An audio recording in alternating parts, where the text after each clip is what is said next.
Throughout the course of human history, philosophers, historians, and academics alike have carried on tales of success and failure. Young minds would hear these stories and find themselves inspired by the triumphs of trials detailed in the books of the Tales of Time. This past week, we have found ourselves sitting before absolute theater as an internet personality with little to no resources angers a couple of influential political figures. This is Charlie Kirk. Charlie Kirk is the founder of a political group called Turning Point USA, and you may have seen him on Fox News. Charlie Kirk is effectively an advertiser-friendly version of Milo Yiannopoulos. The main difference is instead of lusting for black men for the sake of physical confrontation, Charlie Kirk lusts for black men to inflate the value of his brand. From what I have gathered following this from afar, Charlie Kirk, Candace Owens, and Turning Point USA dedicate much of their time and resources trying to court frustrated black Americans. It's almost as if establishment Republicans started bringing Kirk and Owens around in order to pander to centrists that are concerned that there is a form of xenophobia on the right. Kirk even had Kanye West on board last year, but Candace Owens must have pushed things a little too far when she put Kanye's name on what she called the Blexit campaign. This made Kanye feel exploited, and he left the politosphere as quickly as he entered it. Owens was a little too quick to involve Kanye West, and it would have served her better and her supposed ideology better if she took her time courting him rather than using his name the first chance she had. At some point, there began a feud between Nick Fuentes, who runs a show called America First, and Charlie Kirk. Fuentes would try to debate Kirk, but would have no success in getting Kirk to do anything but ignore him, or try to rather, refusing to face him because he was just a troll. I don't know how it began exactly. It came to a lovely climax, however, this week at Politicon 2019, where Nick Fuentes was kicked out for attending the event.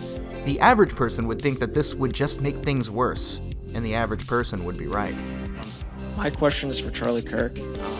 Why do you deny the attack on the USS Liberty, which is well documented by both US and Israeli sources, in which resulted in the death and injuries of over 200 Americans? I would just like to ask one more quick thing. Would you be willing to debate somebody that is an actual America First conservative like Nick Fuentes? No. Thank you. My question is for Mr. Kirk. I was just going to say, why are you so obsessed with pushing homosexuality into the conservative movement when America is a Christian country based on family values? Recently at a talk in Jerusalem, you made the claim that America isn't a people, it's just an idea. You also claimed that Israel isn't just an idea, it's a people. This had me thinking. You cherish Zionism and people like Bibi Netanyahu or Theodore Herzl, the founder of Zionism, people who are open ethnic nationalists, who care very deeply about maintaining a Jewish ethnic majority in Israel. How can you be that vocal? How can you be a vocal critic against any and all forms of European ethnic nationalism while holding them? Thank you for being here tonight. What a racist question that was. Quick and fun, lighthearted question for you, Charlie. So I know you gave a speech in Jerusalem earlier this year. Yes, I did. Were there any awesome, fun dance parties that you guys had afterwards? Because I heard that Israelis are some of the best dancers in the world. If you guys don't believe me, just Google dancing Israelis. It's insane how good their dance moves are. Would you agree or disagree with that? The question and answer section of the event was filled with fans of Fuentes, critics of Kirk, and otherwise people who just wanted to ask a difficult question for the entertainment value. This didn't stop verified Twitter users from claiming that evil people were crashing the event despite the fact that all of them waited patiently in line to have a question answered. Some of the questions were a bit disingenuous, sure, but the event was in no way ruined because a few people came up and asked a few difficult questions. Is not the point of a question and answer segment to allow people with grievances to interact directly? At this point, Charlie Kirk was struggling to keep his composure, and who would come to the rescue but former President Trump advisor, Dr. Sebastian Gorka. Gorka would publicly defend Kirk, but not as much as he would go after Nick Fuentes, demanding that Twitter do something about this. Do something, Sound familiar? Gorka the Orca claims that he only wants Fuentes unverified, as things would be better in this world if people were on Twitter and had no way of determining whether or not they were talking to the real Nick Fuentes. Gorka is as transparent as the air itself, and it's obvious that he just wants Nick unverified so it'd be easier to have him banned.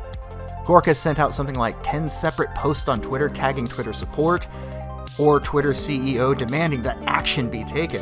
Well, action was taken, but not the action that Gorka and Kirk were hoping for. The anti-Semites, the supporters of Nick Fuentes, are out in force. They're on my YouTube live feed and they're hitting that dislike button. So if you're listening to this show, the 2 million people that listen to this show, can I ask you a favor? Let's show these reprehensible, disgusting anti-Semites who America really is. Go to my YouTube feed right now, the live feed. It's my face with the blue background, and hit that like button to tell them what we think. That day on Gorka's show, a show called America First, he seemed to confront consistent pushback from fans from Fuentes. Gorka's show is on the Sinclair network, by the way. You know, the network that had a script for local news stations across the country. This is extremely dangerous to our democracy. You know, that group? And this is extremely dangerous to our democracy. Yeah, totally not controlled at all. Very organic. So on the shows that week, Gorka would find himself furiously staring at YouTube chat, who were constantly spamming his chat with things like Google USS Liberty, Google the Samson option, Google the Kalergi plan, and so on and so forth. The rage was visibly obvious, and Gorka had to step away every 5 minutes or so to take a bathroom break.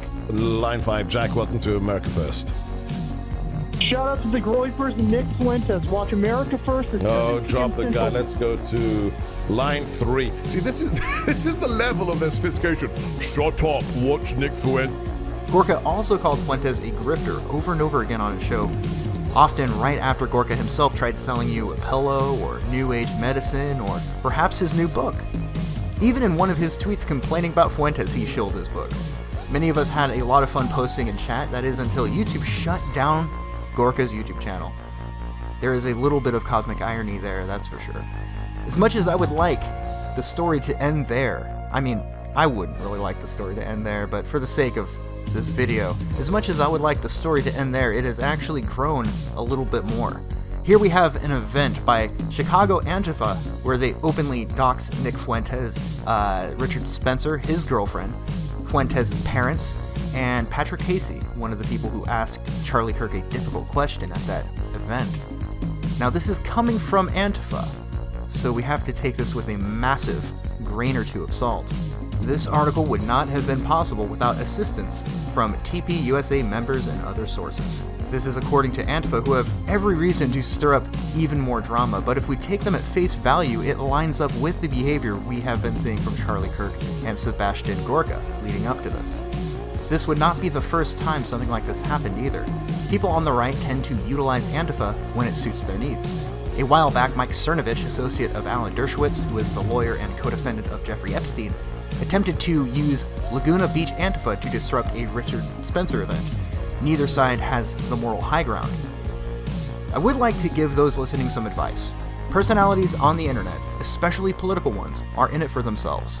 I see a lot of people who place a lot of faith in a lot of these personalities and are often let down when it turns out that they're phony or a shill. Do your best not to look up to people on the internet. Enjoy them as entertainers. Try hard not to look up to internet personalities. It is always important to remain skeptical in regards to those that try to appear trustworthy. And also, Epstein did not kill himself.